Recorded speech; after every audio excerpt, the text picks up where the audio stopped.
Welcome back, everybody. As you can see, Vegeta, by the title, Vegeta loses his arm.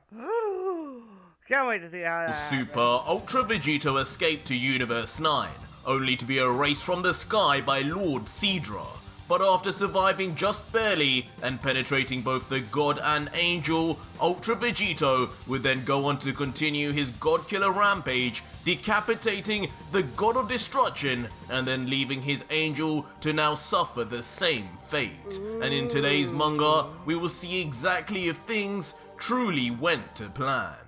But before we begin, join the now over 700. So our Oh, that was story his continues with Patreon. us seeing the So you once gotta calm watch and it. collected You can- Angel Mojito, with a look of despair No, as he no. whimpers at just seeing his own god die before his eyes. Still grabbing tightly onto the energy ring around his neck, struggling fruitlessly to escape I think it's now that all all his done, so, angelic powers I don't know. have Doesn't left matter. him. Ultra Vegito, meanwhile, remains in the air, still in position, staring at the bloody mess that is now Sidra, and with a signature smirk lets out, "Wow! Look at all that blood, Sidra! And here I thought you were only full of crap." As following this, Vegito then raises his arm, slowly, saying as he does, "But I think it's time to say our final goodbyes. Don't you think, Angel?" "What? No! Leave Lord Sidra alone! You've done enough, you monster!" Leaving Mojito to scream and struggle in anguish in the background even more as the heartless Vegito continues to raise his arm until... Hakai!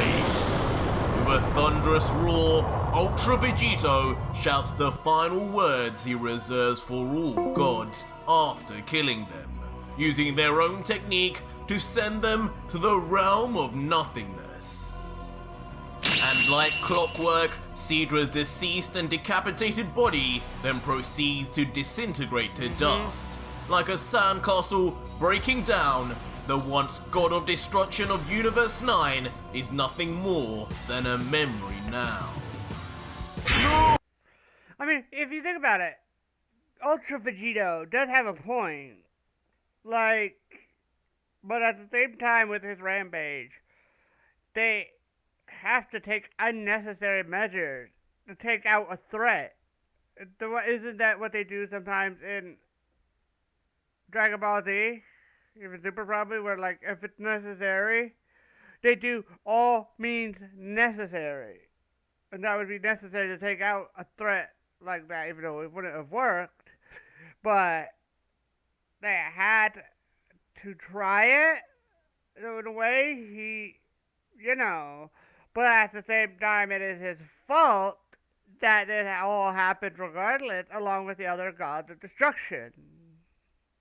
So, yeah, if they would have just listened to reasoning at first, that he didn't mean to kill Beerus, and before banishing him and killing his god planet, his home planet, and stuff like that, none of this would have happened. So they're as much wrong as it is, but it could have probably been a better way. I don't know. No! Lord Sidra! I failed you. As one final time, the Angel Mojito, who had attended to Sidra for millennia, now watches as his life as he knows it is changed for eternity, seeing not only his lord, but his student and friend be erased forever. Eventually leaving Vegito, standing with his arm out and with Sidra now completely gone, as Vegito finally says, "Now, let's move on to you, Mojito.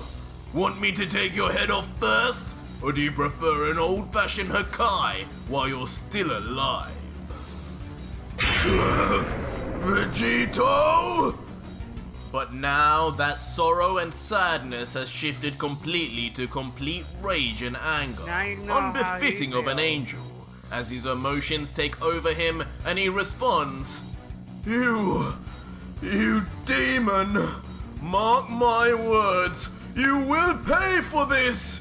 Your time is coming soon, Vegito. The minute my father arrives will be your last minute in existence. For what you did to the gods and myself, you will pay for 1,000 lifetimes!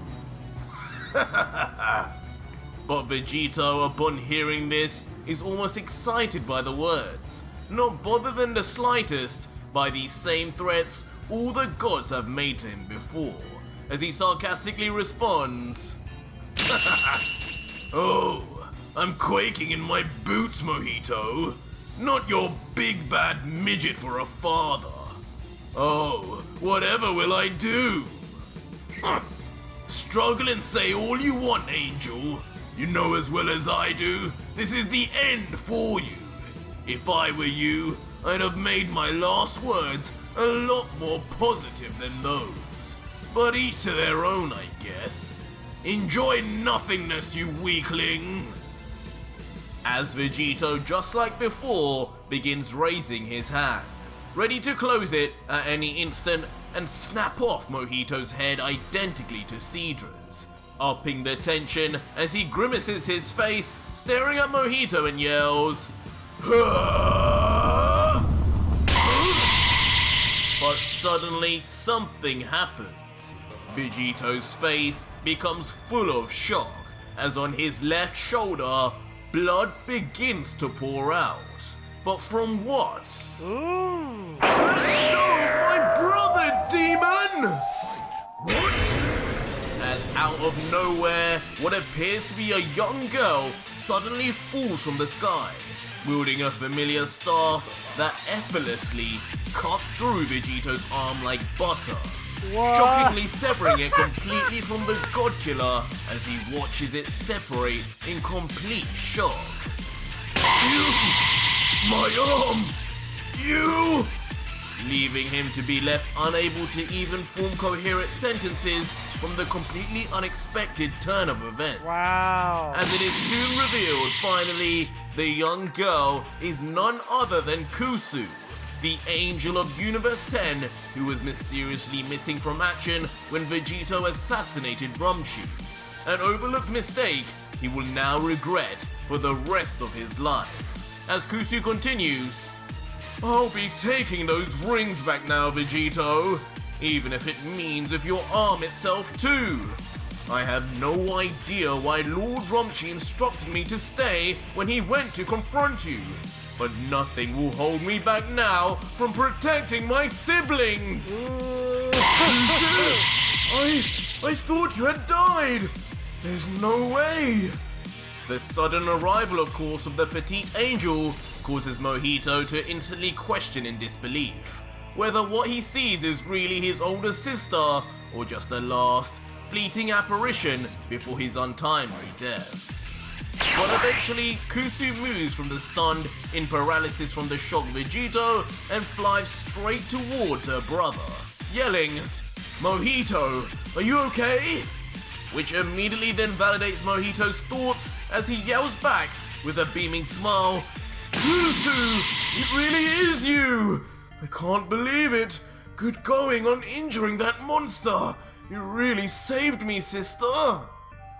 Eventually, as Kusu arrives next to Mojito, she attempts to calm down her brother, who still clings onto the energy collar around his neck, as she explains the situation that went down in her own universe, saying, Of course, I wouldn't let my little brother go out like that.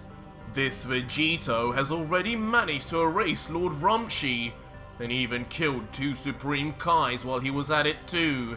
Lord Rumchi had instructed me to stay put and not interfere under any circumstance, and as his attendant, I obeyed. But now that he's gone, I just couldn't stand by and watch anymore. Mojito, it's been a long time since we ever fought together in our training days with Father. But today, we'll put an end to this together, for the sake of all our brothers and sisters. But hearing this, Mojito can't help but still look at Kusu with confusion and replies, Kusu? He just killed Lord Cedra, and you're saying he killed Rumchi too? Then what do you mean, sister? We can stop him as we are now. You know as well as I do, as soon as our god dies, our angelic powers instantly become inactive. I am completely powerless right now, True. and so should you. It's a big mystery how you were even able to damage Vegito like that. What's going on? Kusu, though, seemingly anticipating such a line of questioning, just smiles back and replies, Well, that would be the case normally, but many years ago Father told me that within my staff, and a number of others, he built certain emergency functions. I do not know the powers the other angels have, but he told me mine was to manually reactivate our angel abilities, but only for 48 hours. Again, he made it clear that it had to be used only in the most necessary of situations, but with Father not having done anything about this monster. Ah! So, Whis' ability in his staff was probably the time travel function, as we heard before. So each staff has a different power in it that needs to be that could be activated only once in a lifetime or a long lifetime. And again, Whis was probably the time one. So this one can activate powers of other angels. Yet, I'd say this was more an emergency than any. True. My only issue is, I've expended most of my time by now. But for you, once I reactivate your powers, you'll have a full 48. You need to use it wisely, Mojito. And after hearing this explanation, rather than worry about the time limit, Mojito looks at Kusu with a smile and says, So the rumors were true. Father really did have his favorites. I was never given any special powers, but I guess Father never really did bother to talk to me much. But you, Kusu, what a ridiculous power to have embedded solely for his little Miss Perfect. No matter about the 48 hours, that along with whatever time you have left should be more than enough. 2 on 1, and this now one-armed Vegito fellow will be done for. Let's do this, Kusu! To which Kusu then nods back with a serious look and replies, Got it, brother. Now stand still. This will be quick. And with that, Kusu immediately fires off a beam of divine white aura from the palm of her hand. As instantly, the energy ball hits and surrounds Mojito in the iconic Ultra Instinct aura we know the angels for, surprising even Mojito himself as he comments, You weren't kidding, Kusu. I can feel my energy return. No, I feel even stronger than before. This is outstanding. And so just like that, we then see for the first time dual angels, brother and sister, surrounded in divine mastered Ultra Instinct aura, ready to take on Vegito with all their might, with Kusu screaming, Alright, Mojito, I probably only have an hour left. For the sake of Father. No, for the sake of the entire multiverse, we will avenge our fallen brothers. To which Mojito gets his staff in position and replies, Certainly, my sister, I will enjoy this demon's final moments. God damn it! But meanwhile, back with Vegito, the adrenaline from the shock of seeing what Kusu did to him finally fades, and the pain and burn of his now blood-spewing shoulder begins to set in, as he clutches his shoulder to stem the blood and yells angrily, You! What have you done to me? My arm! My rings! You'll die 1,000 deaths for this, angel! And now the look of anger never before seen so intensely on Vegito's face as veins bulge over 6 rings, and he had 5 on one hand and 1 on the other. So he only has 5 rings now. only his face, but in the whites of his eyes too, he lets out intimidatingly, "First, your damn daddy locks me up for 10 years of my life." Okay, I just thought of another thing. Why chop off his arm? When you could have chopped off an earring. Ultimately causing him to defuse into a less powerful state. Then take him out. That probably would have been the smarter decision. Life, making your own brother wheeze off himself just to make things right, and then you take my entire family away from me for eternity, and now you undo what your own brother wished for and take away my own arm from me too. Why don't you damn angels just accept your punishment and die already? And with just one arm still leaking a trail of blood, Vegito rushes in at the two angels, angrier than ever.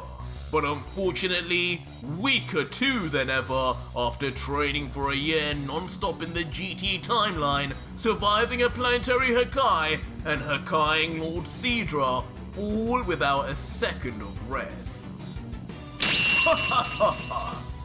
And ultimately, the two angels, in all their wisdom, know this too, smiling without a hint of fear in their heart as Vegito approaches, with Kusu thinking, "And here, the fool finally comes." Yeah! With Vegito beginning with an enraged punch that uncharacteristically misses under the exceptional movements of Kusu's Ultra Instinct, with the little girl commenting, "Too slow, God Killer." And as her confidence grows, a smirk comes across her lips as she continues, "I guess since you're missing an arm, I don't need to worry about a follow-up attack.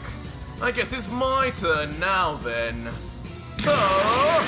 As suddenly, with alarming speed and power, Kusu swings her staff right at Vegito. For a moment, Vegito is left frozen. He wonders if he does anything to stop the staff, will it just slice through him again? "Not this time, you witch!" But ultimately, he brings his arm up at the last second, knowing as long as he isn't caught off guard and his arm is imbued with his ki, her staff will not cut through anything.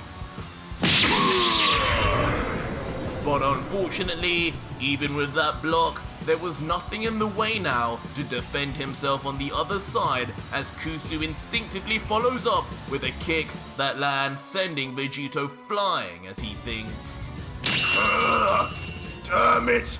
I haven't got used to having one arm yet. I still think it's there when it's not. I can't fight like this. I need to." What? But before Vegito can even finish his thoughts, right behind him appears Mojito, he too gripping his angel staff with both hands until Vegito is slammed on the back of his neck with a blow that would normally leave anyone paralyzed, as Vegito coughs out blood and momentarily loses consciousness, being sent now flying uncontrollably towards the depths of space. "Sister, it's working just as you thought. Father would be proud. This mortal upstart doesn't even stand a chance." To which Kusu, with an even bigger smile, replies, "Hahaha, and only barely 10 minutes have passed, brother.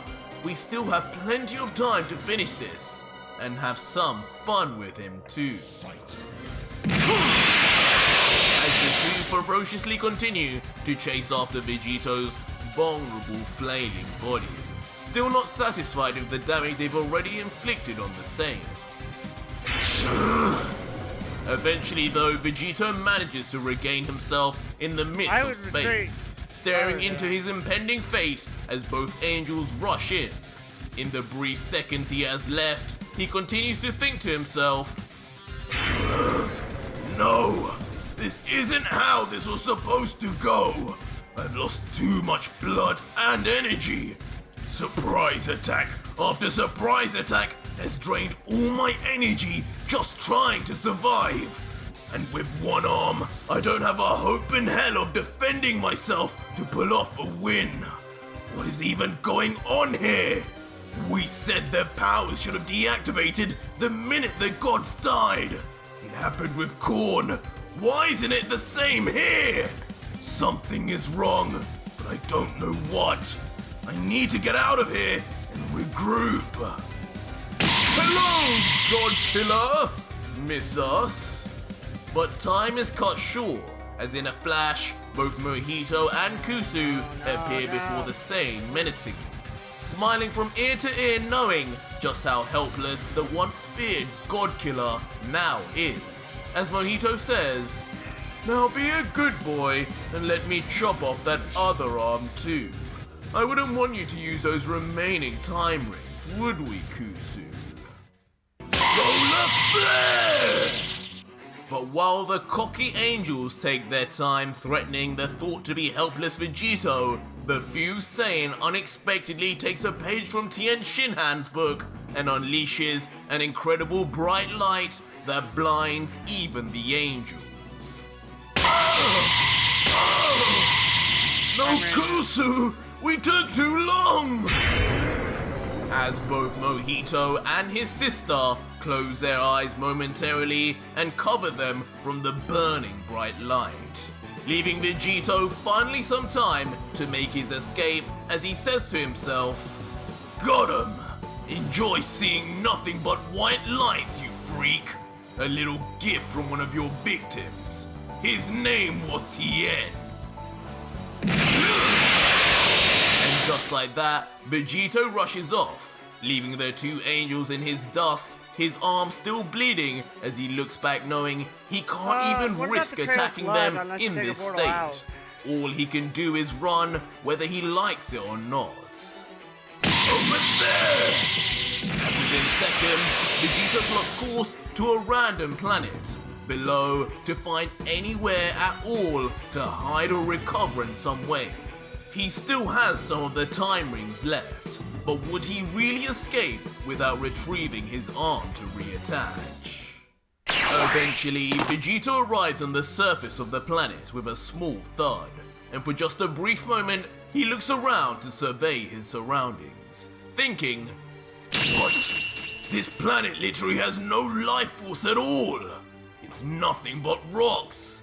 Barely anywhere to get some space."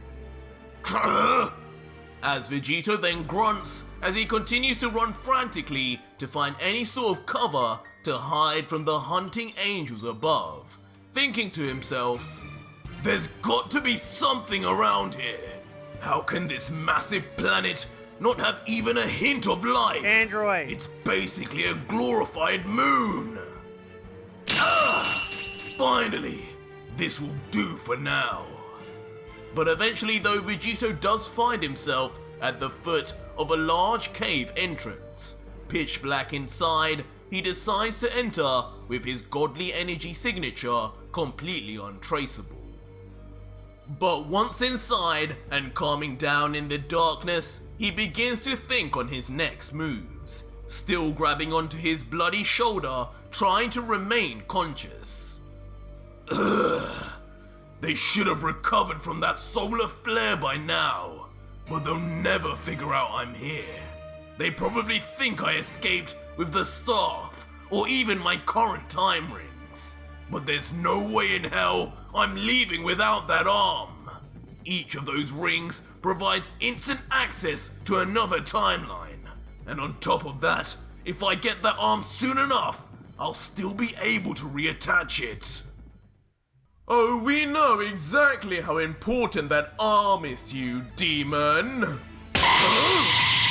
But suddenly, Vegito's calm thoughts are interrupted by a pair of familiar voices creepily yelling at him in tandem. Vegito slowly turns his head into the darkness, seeing nothing at first as he comments, "What the? Who's there? No, it couldn't be!" And in a Wow. scene straight out of a horror flick, two pairs of demonic looking eyes with two creepy grins to match suddenly appear from within the darkness. Through whatever means, the angels have found Vegito, and Oh. there is no way to escape. But that was it for today's video, guys, and if you made it this far, leave me Like how? That's wow. Hopefully you guys enjoyed this. It actually lost an arm. I wonder if Josh is gonna be shocked. But we'll have to find out. I'll see you guys next time. In the Dragon Ball Super Fan Manga.